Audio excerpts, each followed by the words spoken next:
비방하는 자는 반드시 죽임을 당하리라 하셨거늘 너희는 이르되 누구든지 아버지에게나 어머니에게 말하기를 내가 드려 유익하게 할 것이 하나님께 드림이 되었다고 하기만 하면 그 부모를 공경할 것이 없다 하여 너희의 전통으로 하나님의 말씀을 패하는도다.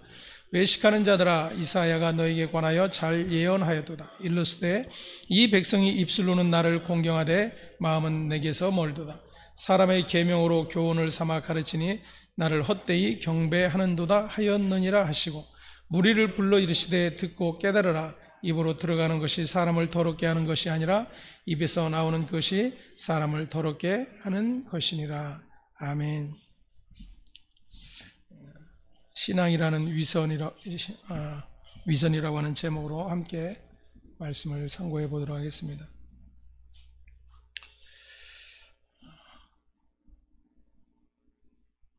14장에 보면 예수님께서 풍랑이는 바다 가운데 물 위로 걸어오셨습니다. 그리고 베드로는 예수님 자신도 걷게 해달라고 요청을 했죠. 무리를 걷는 것 같았지만 두려움으로 인해서 다시 빠지게 되는 그런 베드로의 모습을 보았습니다. 예수님께서 물 위로 걸어서 제자들에게 오신 이유는 예수님이 누구신가를 제자들에게 가르쳐 주시기 위한 것이었습니다. 풍랑이는 바다를 잔잔하게 하고 위험에 빠진 그러한 상태에서 그들을 건져내시는 그러한 예수님으로서의 모습을 보여주시고자 한 것이 아니었어요. 제자들은 아직도 그러한 시각으로 예수님을 바라보고 있었을 뿐이죠. 오병이의 기적을 통해서 예수님이 어떤 놀라운 일을 행하셨는지를 그들이 보고 경험했기 때문입니다. 그러한 자신들의 신앙적 체험, 신앙적 경험은 계속해서 예수를 그러한 목적으로 바라보게 하고 그 예수를 따르며 추구하게 만들기 때문이죠. 때문에 예수님은 제자들에게 예수님이 이 땅에 오신 목적과 예수님이 누구신지를 다시금 제자들에게 가르쳐 주시기 위해서 풍랑을 일게 하시고 풍랑으로 두려워하는 제자들에게 친히 걸어오신 것입니다. 그래서 14장 33절에 32절과 32절에 이렇게 기록합니다. 배에 함께 오름에 바람이 그치는지라. 배에 있는 사람들이 예수께 절하며 이르되 진실로 하나님의 아들이로소이다 하더라. 아멘.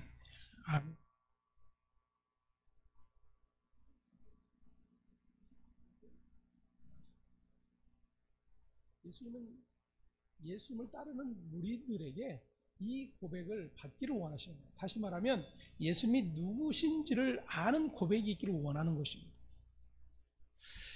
지금 곧 배가 뒤집힐 것 같은 그런 풍랑에서 그 풍랑을 잔잔케 하시는 예수님, 그 예수님 앞에 그 배에 있던 사람들, 제자들이 예수님께 감사를 한다면 어떤 감사를 하겠습니까? 우리라면 이런 감사를 하겠죠? 예수님 아니었으면 우리는 다 죽을 뻔했습니다. 예수님 우리를 살려주셔서 너무나도 감사합니다. 이런 고백과 감사가 제일 먼저 나오는 게 맞을 거예요. 근데 제자들이 고백하는 것은 진실로 하나님의 아들이십니다. 이 고백을 했답니다. 이게 지금 믿음이 고백하게 하는 내용이라고 하는 것을 나타내는 고백입니다. 왜냐하면 빈 들에서 5,000명이나 배불리 먹고 12광주리나 남았던 그 사건을 보며 많은 무리들은 자신들의 임금되어지기를 원했어요. 다시 말하면 자신들이 바라고 소망하고 원하는 그러한 목적들을 이 예수가 이루어줄 것이라고 굳게 믿었다는 것입니다. 그 믿음을 가지고 예수를 따른다라면 예수님이 누구신지에 대한 관심이 없는 거예요. 하나님의 아들로 이 땅에 오셔서 죄인을 구원하시기 위하여 십자가에 달려 죽으시기 위해 이 땅에 오신 예수를 전혀 그들은 기대조차 상상조차 할 수 없는 거예요. 그래서 예수님은 당신의 택한 제자들에게, 불러내신 자들에게 믿음이 고백하게 하는 것이 무엇인지를 보여주고 계시는 거예요.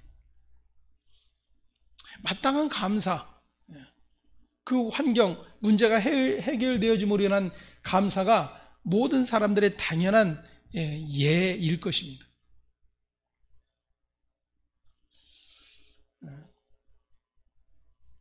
그런데 그들이 지금 고백하는 것은 진실로 하나님의 아들이십니다 라는 고백을 했다는 거예요.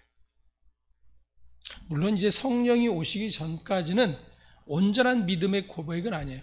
다시 말하면 이 믿음의 고백 역시도 제자들이 할 수 있는 고백이 아닌 거예요.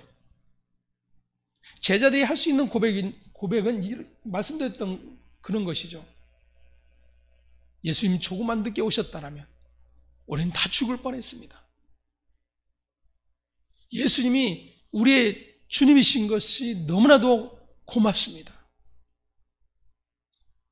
그래서 예수님과 함께 있음 때문에 기뻐하고 예수님 때문에 살아났음 때문에 즐거워하는 그런 고백들이 당연할 거예요.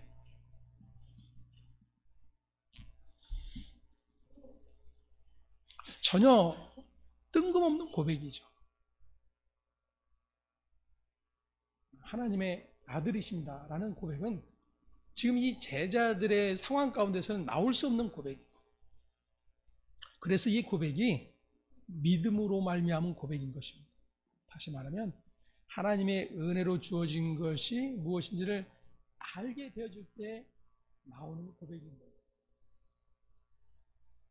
그것을 알게 하시는 이가 누구예요? 성령 하나님이십니다. 하나님께서 이를 알게 하시는 거예요.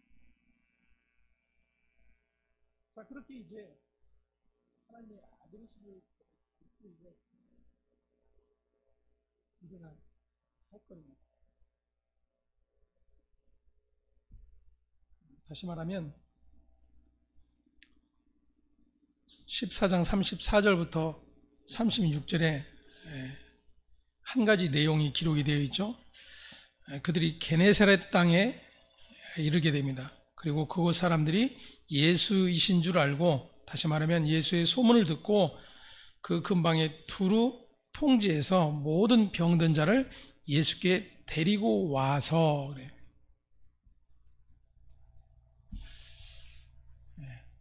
지금 오병이의 기적이 일어났던 그 베세다 광야의 사건이 지금 연장되고 있는 그런 모습을 그려주고 있죠.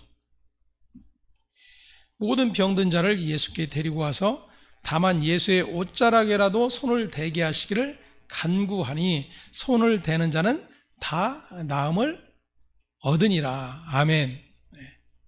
이것은 예수님이 병 고치는 능력을 갖고 계시고 그 예수님에 대한 믿음이 있으면 모든 병을 다 고칠 수 있다라는 그런 표현이 아닙니다.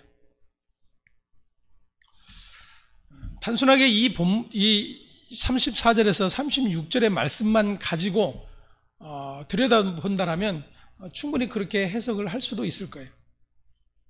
하지만 마태는 지금 오병이의 사건과 이 게네사렛 땅에 이르는 그 뒤에 일어난 사건 사이에 이 장면을 넣어두고 있어요. 다시 말하면 이 오병이의 사건을 경험한 자들이 여전히 동일한 믿음을 가지고 예수께 나오는 모습을 그려주고 있습니다. 그래서 많은 병자들을 데리고 온 거예요. 그런데 예수의 옷자락에라도 손을 대게 하시기를 간구하니, 손을 대는 자는 다 남을 얻으니라 그랬어요. 앞에서 지금 풍랑이 일어났던 그 사건을 통해서 하나님의 아들이심을 고백하게 했죠. 그것이 믿음이 하는 일이었어요. 다시 말하면 믿음은 구원에 관한 일을 아는 거예요.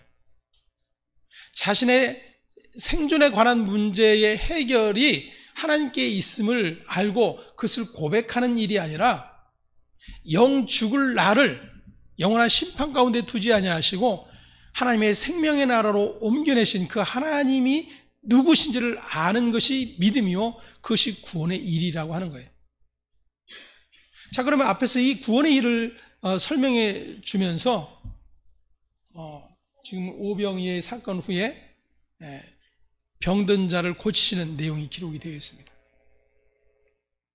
이 병든 자가 치료받는 일은 구원의 일과 연관이 있습니다.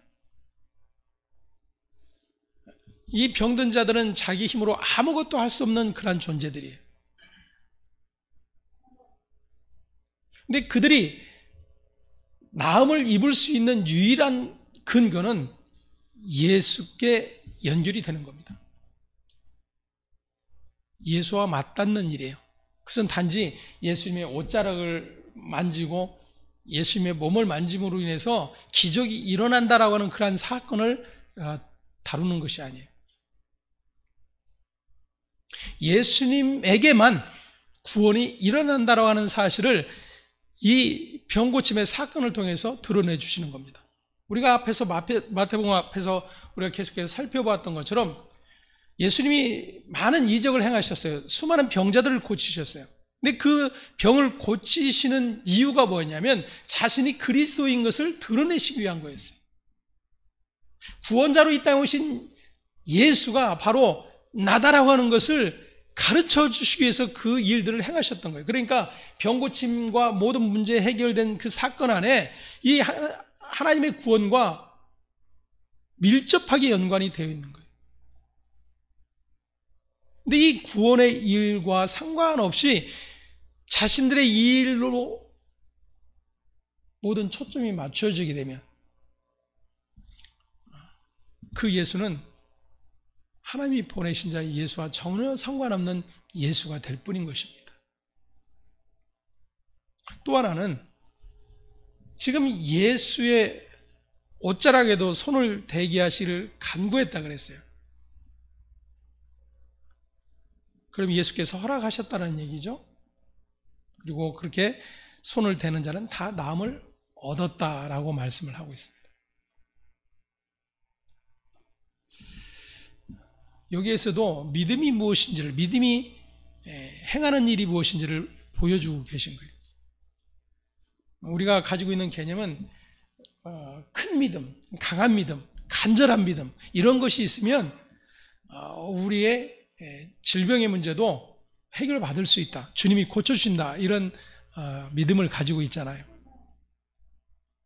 그래서 제일 먼저 문제가 생기고 우리가 육신의 어려움을 당하고 질병이 우리에게 찾아오면 제일 먼저 하는 게 뭐예요? 기도잖아요.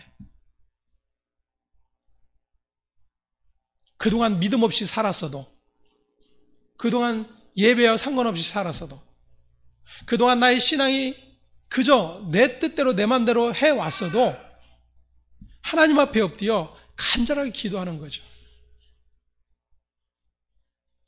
그리고 자신의 믿음 없음을 회개하고 더 큰 믿음 주셔서 주님 응답을 받을 수 있게 해달라고 그렇게 간절히 원하는 것입니다.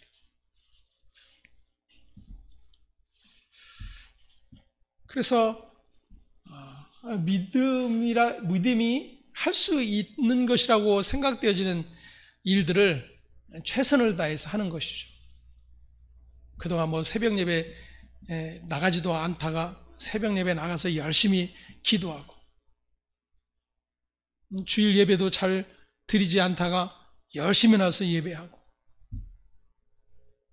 뭔가 신앙적인 일들을 조금이라도 더 하려고 애를 쓰는 거예요. 왜냐하면 그래야 하나님이 받으실 거라고 생각하는 겁니다. 근데 그 같은 일들은 하나님의 구원과 전혀 상관없는 일이라고 하는 것을 오늘 이 내용을 통해서 가르쳐 주고 계시는 거예요. 그들이 나음을 얻는 것은 오직 예수와 맞닿을 때 이루어지는 일이었어요. 그들이 할 수 있는 일은 아무것도 없었어요. 자신들이 살아왔던 죄를 회개하고 신앙을 새롭게 하고 뭔가 안 하던 신앙적 열심을 열심내는 그러한 일들이 아니었어요.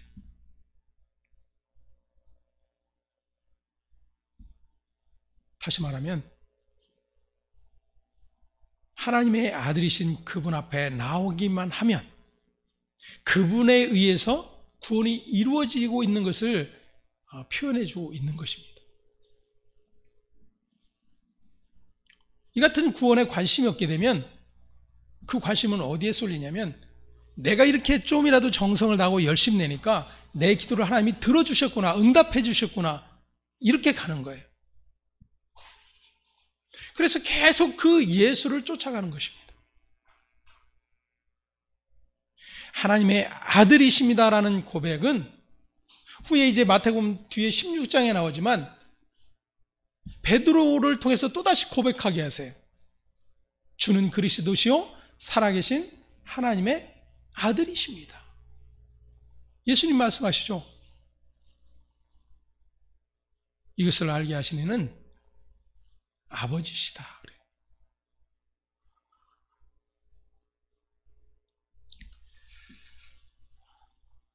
다시 말씀드리면 우리의 신앙 안에 우리의 신앙적 열심과 우리의 어떤 노력들을 근거로 하나님 앞에 무언가 대가를 얻으려고 하는 그 믿음은 헛된 믿음이라고 하는 거예요. 예수와 상관없는 믿음일 수 있다는 것입니다.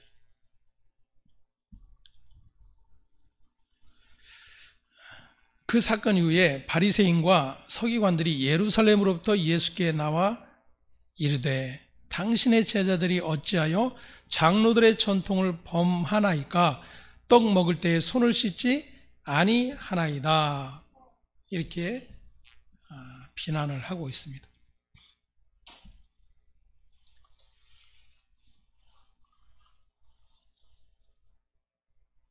그들이 지금 지켜보고 있었던 것은 예수님의 제자들이 손을 씻지 않고 음식을 먹었다라는 거예요. 이것은 위생에 관한 문제가 아니에요. 지저분하고 더럽게 씻지도 않고 음식을 손으로 집어먹은 것에 대해서 비난하는 것이 아닙니다.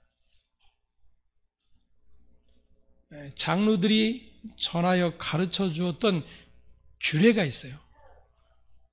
그 규례에 음식을 먹을 때는 반드시 손을 씻고 먹어야 된다라는 규례가 있는 거예요. 이것은 위생에 관한 문제가 아니라 거룩에 관한 문제입니다. 하나님 앞에서의 거룩한 모습을 지켜야 된다라는 그런 의미로 음식을 먹을 때 부정하지 않게 손을 씻고 먹어야 된다라고 가르치고 있었던 거예요.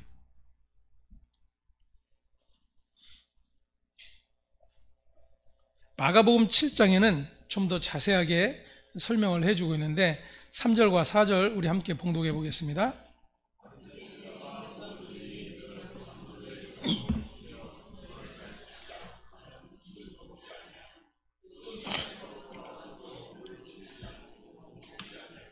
그 외에도 여러 가지를 지키어 오는 것이 있으니 잔과 주발과 놋그릇을 씻음이러라. 아멘.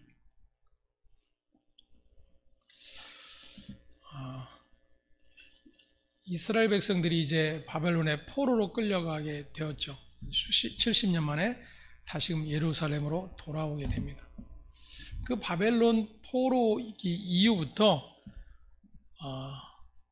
다시 말하면 영적 개혁 운동이라고 하는 것이 일어나기 시작했어요. 그 과정 가운데서 성경을 연구하고 가르치기 시작했던 자들이 서기관들이었습니다. 사두개인이라고 일컬어지는 그러한 자들이었죠. 그들로부터 이제 성경의 말씀에 대한 자세한 풀이, 다시 말하면 해석을 하기 시작했어요. 성경이 예를 들어서 안식일을 기억하여 거룩히 지키라 이렇게 한 줄 기록이 되어 있지만, 안식일을 기억하여 거룩히 지키는 것은 어떻게 하는 것인가? 막연하잖아요. 저와 여러분도. 안식일을 기억하여 거룩히 지키라고 하면 어떻게 하는 게 거룩히 지키는 거야? 좀 이게 범위가 굉장히 광범위하지 않습니까? 그래서 그것을 한 20개 되는 그런 항목으로 쭉 규정을 한 거예요. 밭을 갈아도 안 된다. 밭을 매도 안 된다. 무거운 것을 들어도 안 된다. 불을 피워도 안 된다. 불을 꺼도 안 된다. 이런 규정들을 만들어서 이것을 지키는 것이 안식일을 거룩히 지키는 거야 라고 가르친 거예요. 굉장하죠. 다시 말하면 하나님의 말씀을 좀 더 잘 지키겠다는 그런 노력과 생각들인 거예요. 그렇게 이제 계속해서 입으로 계속해서 구전되어 가르쳐 온 내용들인 겁니다. 그것이 장로들의 유전,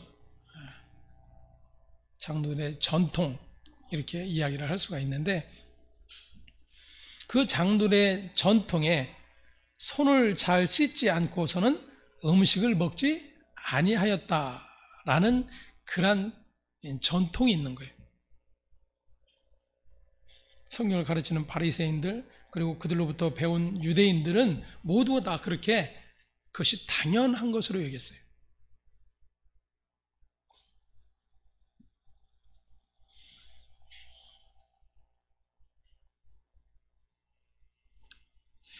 그런데 문제는 그러한 이제 전통들이 오랜 역사 동안에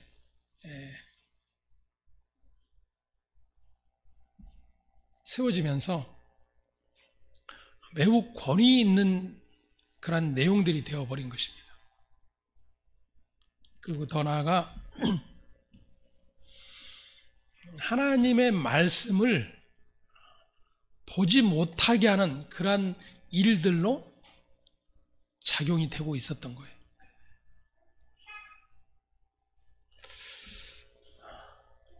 그래서 그들은 더 많은 것들을 행함으로 하나님의 말씀을 지키고 하나님께 더 가까이 갈 수 있다라고 믿고 있었던 거예요.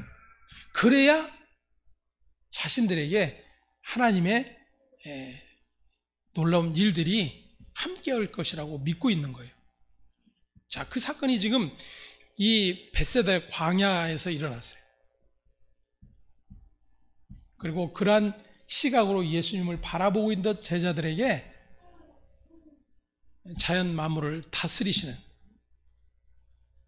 참 믿음의 주인이 누군가를 알고 고백하게 하신 사건이 풍랑이는 바다를 걸어오신 예수님의 사건이에요.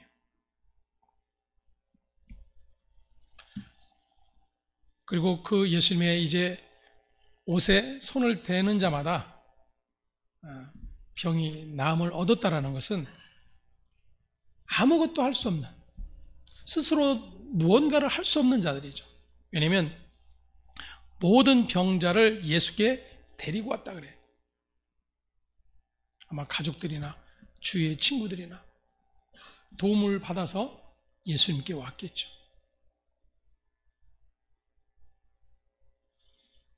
병자, 그들이 할 수 있는 일은 아무것도 없었다 그거예요. 그런데 그 아무것도 할 수 없는 그러한 자들이 예수님을 만났을 때 어떤 일이 일어난가를 보여주고 있는 사건인 거죠. 그럼에도 불구하고 여전히 그 예수가 누구신지를 알지 못하는 자들이 지금 행하고 있는 일들에 대해서 예수께서 또다시 책망하시는 내용이 오늘 본문의 내용인 것입니다.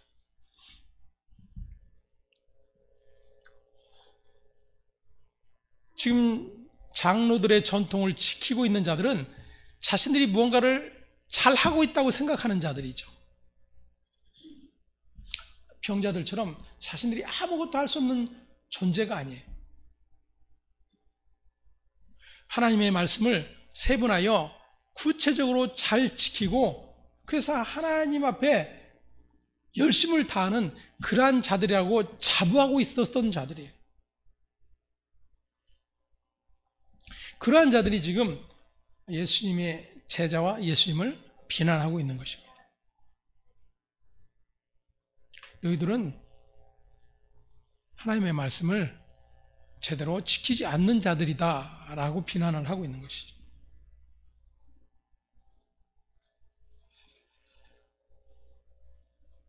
하지만 예수님에게 장로들의 전통이나 유전이라고 하는 것은 전혀 관심 밖의 문제였다라고 하는 사실을 우리는 다시 한번 들여다보아야 합니다. 우리의 관심과 우리의 시선은 자꾸만 무언가 행한 일을 가지고 있는 그러한 근거를 가지고 있는 사람들에게 시선이 가는 거예요. 예수님께 나왔을 때 병고침을 받았고 예수님이 오셔서 물에 빠지지 않게 해주셨고 예수님이 함께 계시고 축복하셔서 오병이의 놀라운 기적을 경험했고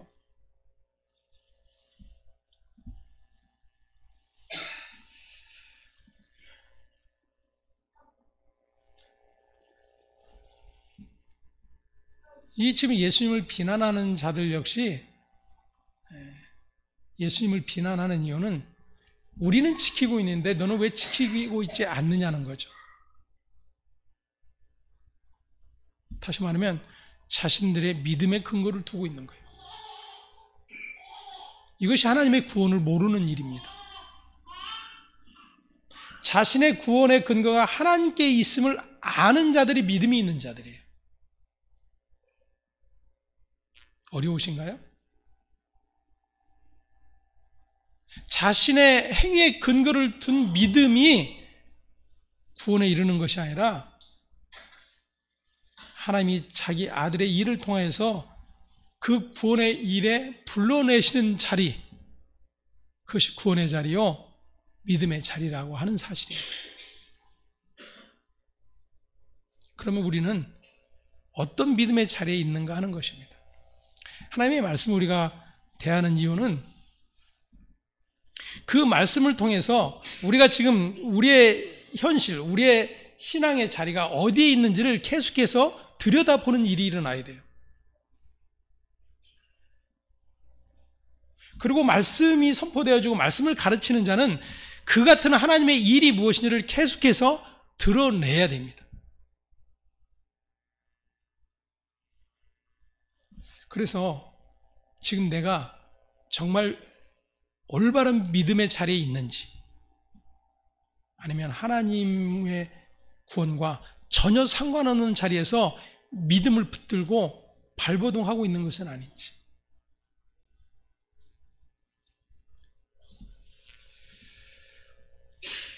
자, 예수님은 유대인과 바리새인들이 지켜오는 그런 유대인 장로들의 유전에 전혀 관심을 두지 않으세요. 예수님이 관심을 두지 않는다는 것은 그것은 예수님과 상관없는 일이라는 것입니다. 그런데 반면에 지금 바리새인들은 어때요? 유대인들은 어때요? 그것이 자신들의 믿음 좋음의 자리에 자리 잡고 있고 자신들의 신앙의 오름의 자리를 잡고 있어요. 자기 믿음인 거예요, 자기 믿음. 나로부터 시작된 믿음과 위로부터 주어진 하나님으로부터 주어진 믿음이 있는 거예요. 근데 이 하나님으로부터 준 믿음은 생명에 이르지만 나로부터 주어지는 믿음은 동일한 믿음인 것 같은데 사망에 이르는 믿음이에요.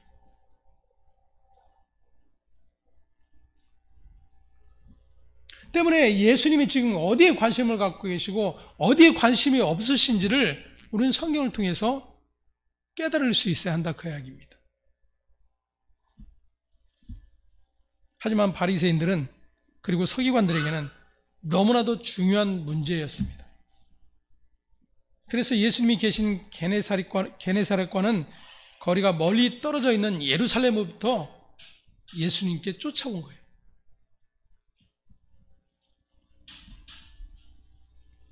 생명의 문제로 예수님을 찾은 것이 아니라 단지 자신들이 지켜온 전통이 무시되는 것을 더 이상 두고 볼 수 없다고 여기기 때문입니다. 왜냐하면 자신들의 믿음이 헛된 것으로 여겨지기 때문인 거죠. 우리 중에 그렇지는 않습니까?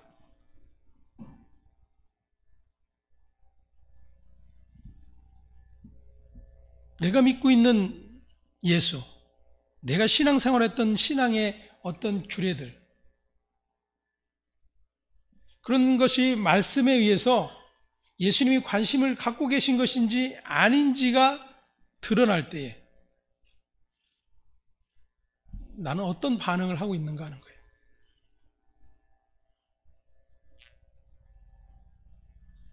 이들처럼 쫓아와서 왜 우리가 믿는 것이 잘못됐냐? 내가 오히려 잘못된 것이 아니냐라고 따져 묻는다면 그 기준을 어디에 두고 있는가를 오늘 말씀을 통해서 우리 역시 들여다볼 수 있어야 한다는 것입니다. 그래서 예수님께서 그들의 지금 잘못된 믿음, 잘못된 하나님을 향한 신앙의 모습을 드러내 주시는데, 그 계명 중에 한 가지 계명, 내 부모를 공경하라 라고 하는 10가지 계명 중에서 5번째 계명이 있죠. 자, 10계명 중에 하나님을 경외하라라는 계명이 있죠. 또 5번째, 내 부모를 공경하라라고 하는 계명이 있어요. 자, 그런데 너희는 이르되 누구든지 아버지에게나 어머니에게 말하기를 내가 드려 유익하게 할 것이 하나님께 드림이 되었다고 하기만 하면 그 부모를 공경할 것이 없다 하여 너희의 전통으로는 하나님의 말씀을 폐하는도다. 이렇게 말씀을 하고 계세요. 예수님께서 그들의 위선적인 신앙을 폭로하시는데,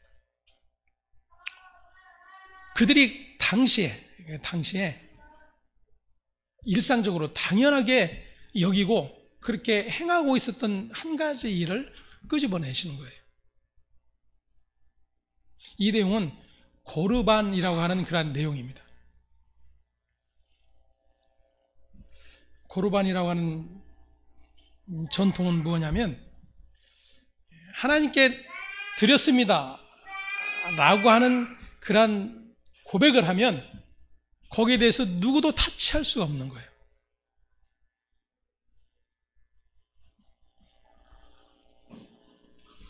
예를 들어서 지금 우리로 말하면 목돈이 좀 생겼어요. 그래서 내가 뭔가를 하고 싶은 게 있어요. 근데 지금 부모님이 병원에 입원하시게 됐어요. 수술을 해야 돼요. 자식은 마땅히 어떻게 해야 되겠어요? 부모님의 그 어려움을 동참하고 그 부모님의 어려움에 도움이 되어줘야 마땅해요. 그것이 하나님께서 주신 계명이죠. 내 부모를 공경하라라고 하는 계명이에요. 자, 그런데 장로들이 만들어 놓은 전통 안에 이 고르반이라고 하는 내용은 뭐냐면, 이것은 하나님 거야. 쉽게 말하면 이렇게 딱 선언을 해버리면 모든 면책이 주어지는 거예요. 국회의원들이 면책 특권이 주어지는 것처럼 고르반 이렇게 외치기만 하면 모든 면책 특권이 거기에 담겨지게 되는 거예요.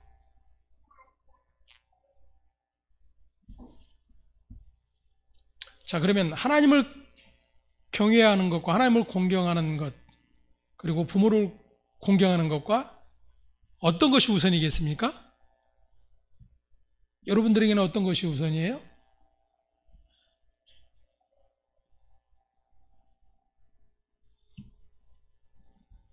우리는 믿음을 가지고 있으니까 하나님을 공경하고 경외하는 것이 우선이라고 분명히 말을 하겠죠.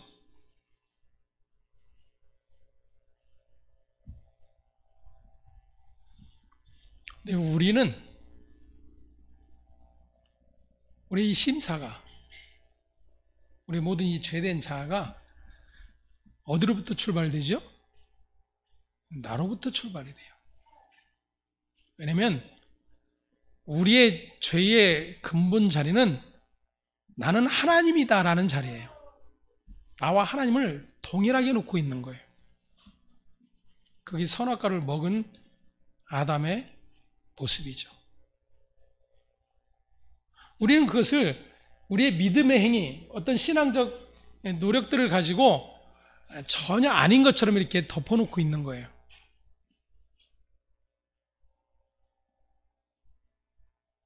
당시에 이들도 역시 마찬가지인 거죠.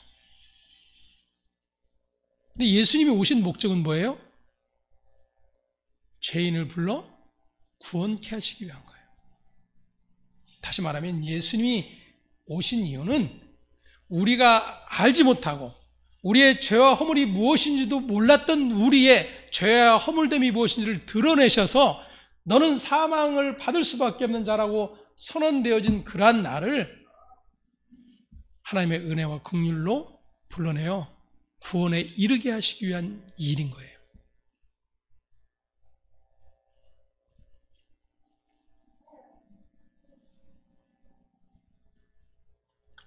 근데 당시의 유대인들은 너무나도 열심히 말씀드렸던 것처럼 어떻게 하는 것이 안식일을 기억하여 거룩히 지키는 것일까? 연구하고 또 연구하고 방법들을 찾아내서 그 세부 항목을 지키던 자들이다, 그 이야기예요. 근데 그러한 일들이 계속해서 만들어 놓은 부작용이 뭐냐면 자신들의 죄와 허물이 무엇인지를 보지 못하게 하는 일로 작용되었던 거예요.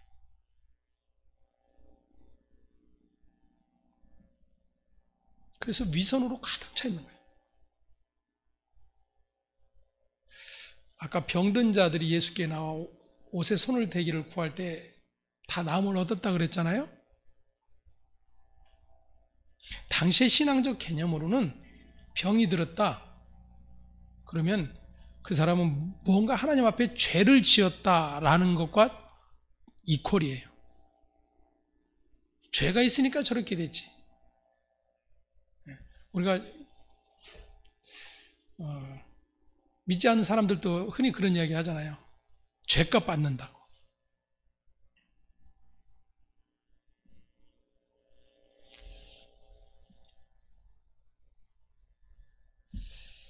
그래서 죄가 있기 때문에 병이 들었고 죄가 있기 때문에 질병에 걸렸다라고 100% 믿는 자들이었어요. 근데 예수께 나와 손을 대는 자가 나음을 얻었다 그랬어요. 누가 지금 나음을 얻은 겁니까? 아무것도 할 수 없는 죄인된 자들이.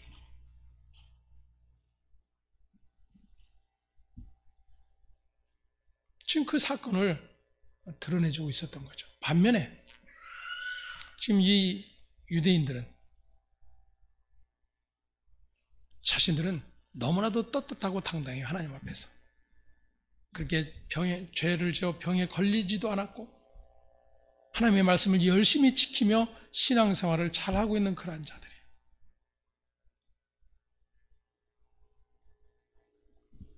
그런데 예수님이 선언하시는 거죠. 너희야말로 가짜다라는 거예요. 너희야말로 가짜다.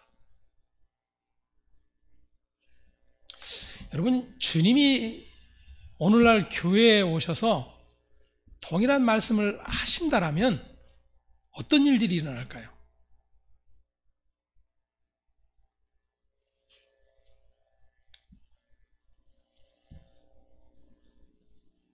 예수는 이단이 되고 말 겁니다.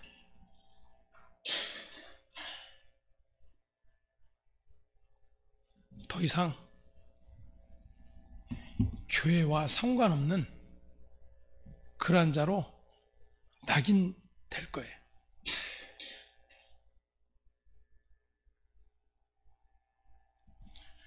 왜냐하면 성경이 분명히 그것을 증언하고 있습니다.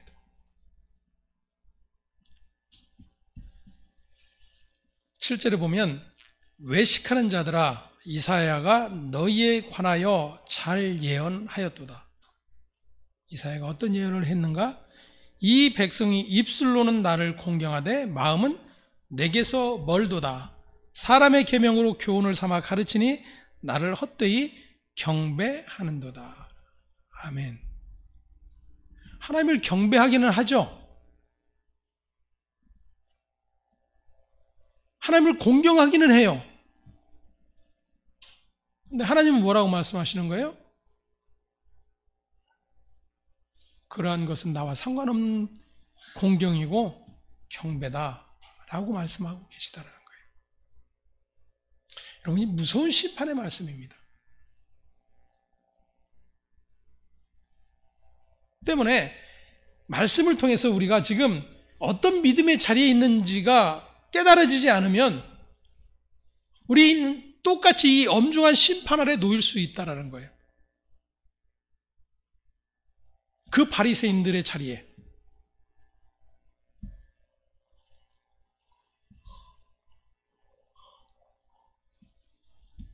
그들은 하나님의 계명보다는 자신들의 전통이 더 자기들에게 유리하다라고 생각을 하던 자들입니다. 근데 문제는 저와 여러분도 다르지 않다라는 거죠. 고르반 이야기를 잠깐 말씀드렸잖아요.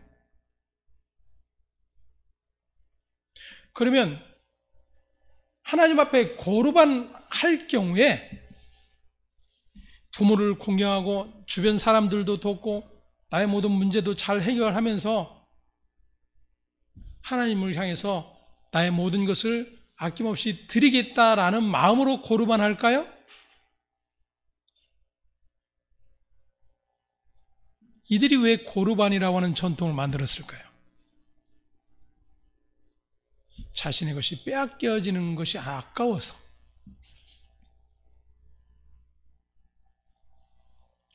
아까 예를 들었던 것처럼 목돈이 생겼어요.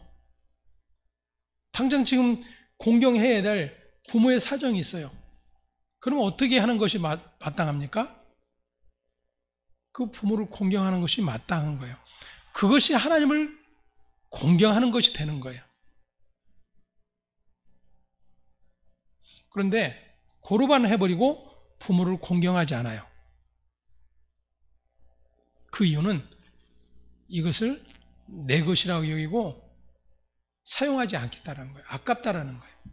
그러면 그 부모를 공경하지 않음이 무엇과 또 연결이 되는 겁니까? 하나님을 공경하지 않는 것과 연결이 되는 거예요. 그러니까 자신들은 지금 계명을 지키고 있다라고 법칙을 만들어서 열심히 지키고 있는데 하나님의 계명을 헛된 것으로 만들고 있는 거예요. 전혀 지키지 않고 있는 거예요. 하나님도 공경하지 않고 부모도 공경하지 않고.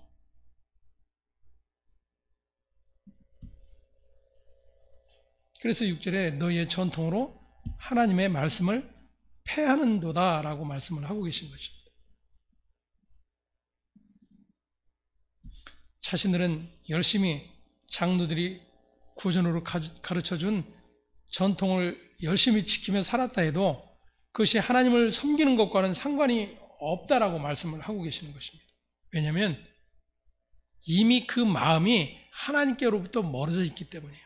여러분이 하나님께로부터 멀어져 있다는 표현은 뭐냐면 하나님을 바라보고 하나님께서 모든 것을 해주실 것이라는 그런 믿음을 가지고 있는 그런 상태를 이야기하고 있는 것이 아니에요.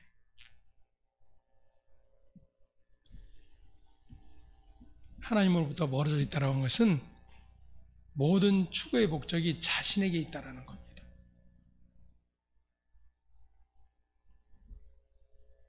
거기로부터 출발이 되어지면 자신이 하나님이 되어버리는 거예요. 그래서 하나님마저도 나의 일을 돕지 아니하면 내가 인정치 않는 그러한 상태까지 가는 것입니다. 우리의 악함이 어디까지 이르렀는지를 주님은 계속해서 드러내주고 계시는 거예요. 자, 그러면 지금 주님이 인정하지 않고 계시죠. 너의 지금 믿음, 너희가 행했던 그런 모든 신앙적 전통은 다 헛된 거야. 나와 상관없는 거야. 하나님과 상관없는 거야 라고 말씀하신다라면 그 하나님의 말씀이 들려지는 자는 어떻게 하겠습니까? 만일 저와 여러분들이 그 하나님의 말씀이 들려지면 어떻게 하겠어요? 돌아서는 거죠. 돌아서는 거죠. 여러분, 회개가 뭐라고요? 회개는 돌아서는 거죠. 하나님 잘못했습니다. 용서해 주세요. 엎드려 눈물 막 콧물 흘리면서 참의 기도를 하는 그것이 회개가 아니라 회개는 돌아서는 거예요. 돌아서는 거.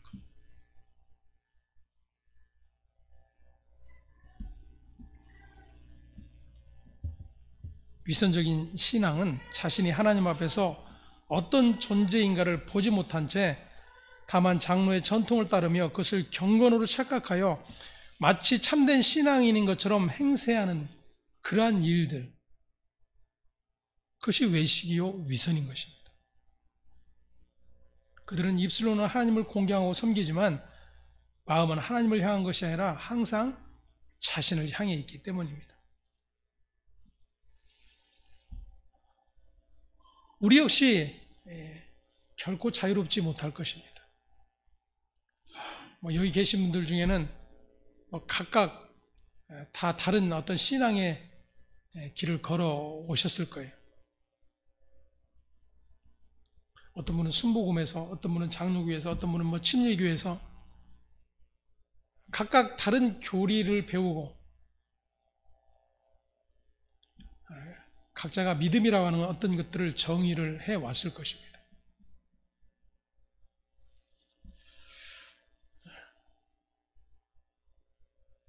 문제는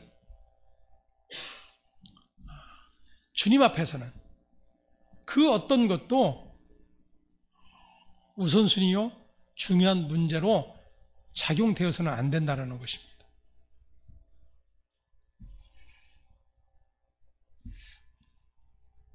보수적인 장로교에서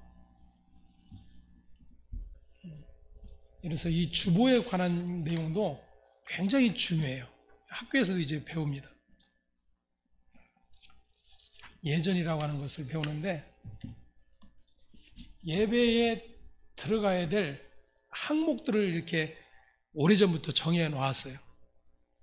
예를 들어서 저희 교회는 제가 다 이제 축약해서 많이 삭제를 했죠.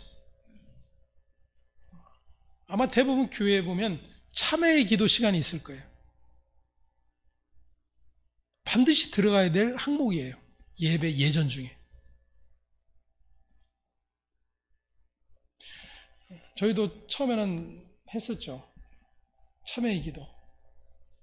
어떤 교회는 목사님이 이제 대표로 하기도 하고, 정해서 이렇게 기도문을 만들어서 그거 이렇게 같이 읽기도 하고.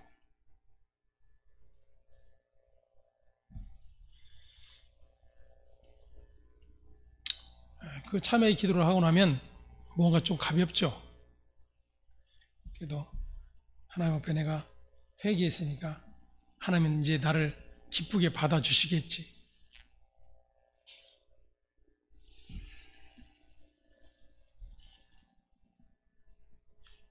오늘날 우리가 드려지는 이 예배의 전통, 이러한 것들은요, 성경에서 규정해 놓고 있는 내용들이 없어요. 물론 구약에 보면 성막에 들어가는 그러한 과정들을 통해서 하나님 앞에 하나님의 보좌 앞에 이르는 그러한 과정들을 설명해 주고 있지만 그 모든 과정의 핵심은 뭐예요? 예수예요. 예수. 다시 말하면 저와 여러분이 어떤 예배, 어떤 모임을 통해서든지 그 예수의 하나님 되심을 알지 못하고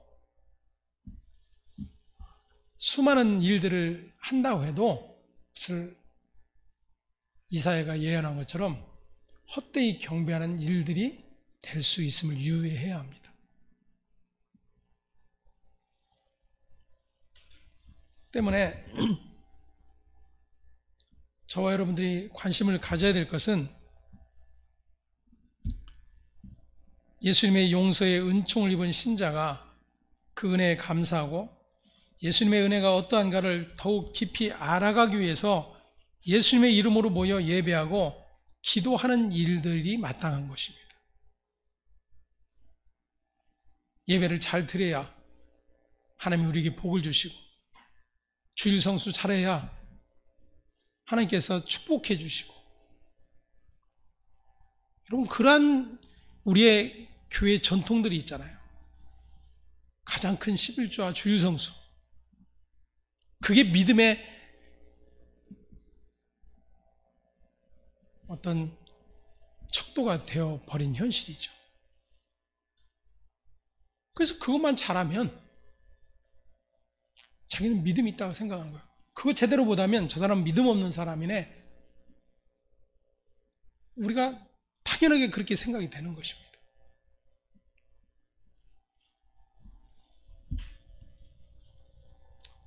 오늘 그러한 생각 가운데 오늘 주님의 말씀을 우리는 다시금 들을 수 있어야 됩니다. 주님은 그런 말씀을 하셨어요. 하루살이는 걸러내고 약대는 삼키는도다. 다시 말하면 정말 하나님이 원하시고 하나님이 드러내시고자 하는 일에는 관심이 없고 오직 너희의 영광만을 추구하기 위해서 나를 찾아 구하는도다 라고 말씀하시는 겁니다. 우리가 그렇지는 않은가 하는 거예요.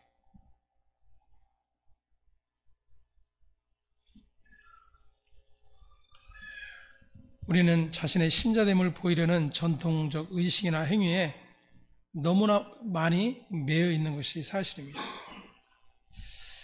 이러한 것은 자기 영광을 구하며 살아가는 그러한 모습일 뿐이라고 하는 사실을 우리는 살필 수 있어야 됩니다.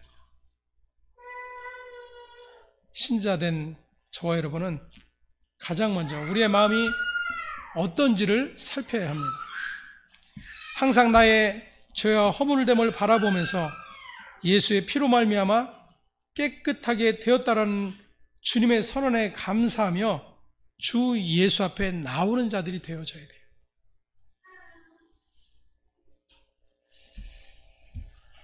여러분 그거면 교회는 충분합니다.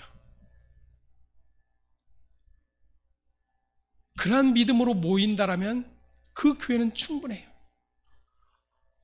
예를 들어서 뭐 구역, 예배, 셀 모임, 성경 공부, 새벽 예배 이런 것 온갖 것들을 만들어 하지 않아도 저와 여러분들의 주어진 시간 안에서 그렇게 주 예수의 주되심과 하나님의 아들이심을 고백할 수 있는 일들이 계속해서 일어나고 있다면 그 교회는 주님의 온된 교회임이 분명한 것입니다. 오늘 저와 여러분이 어떤 모습인지 오늘도 다시 한번 말씀을 통해서 들여다보는 복된 시간 되어지를 간절히 소망합니다. 기도하겠습니다. 하나님 감사합니다.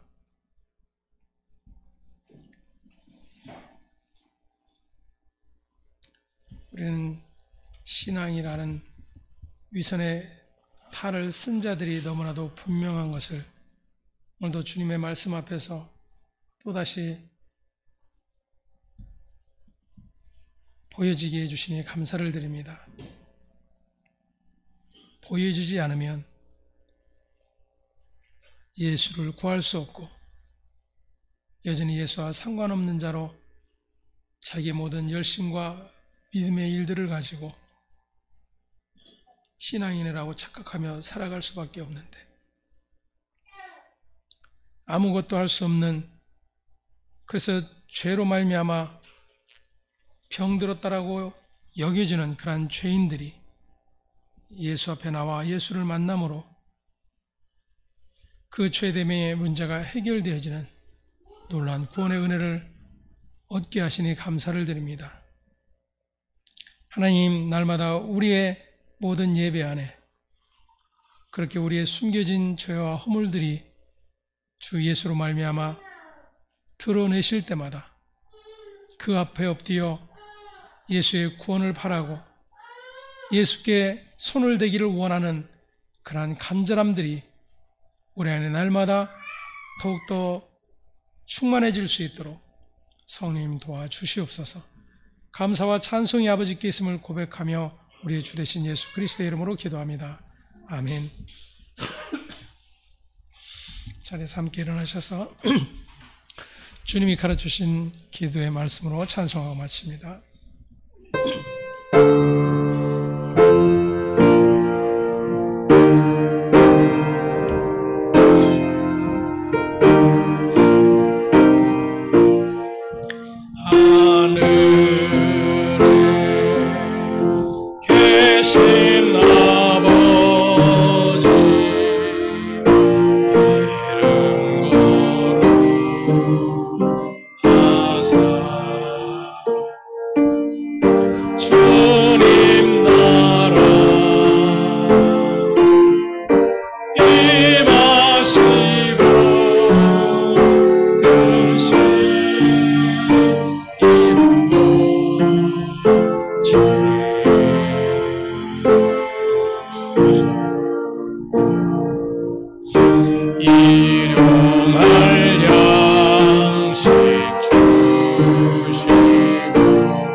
이제는 우리 주 예수 그리스도의 은혜와 하나님의 사랑하심과 성령의 교통하심이 오늘도 주의 은혜의 부르심을 입은 모든 자들 가운데 이제로부터 영원토록 함께 있을지어다. 아멘.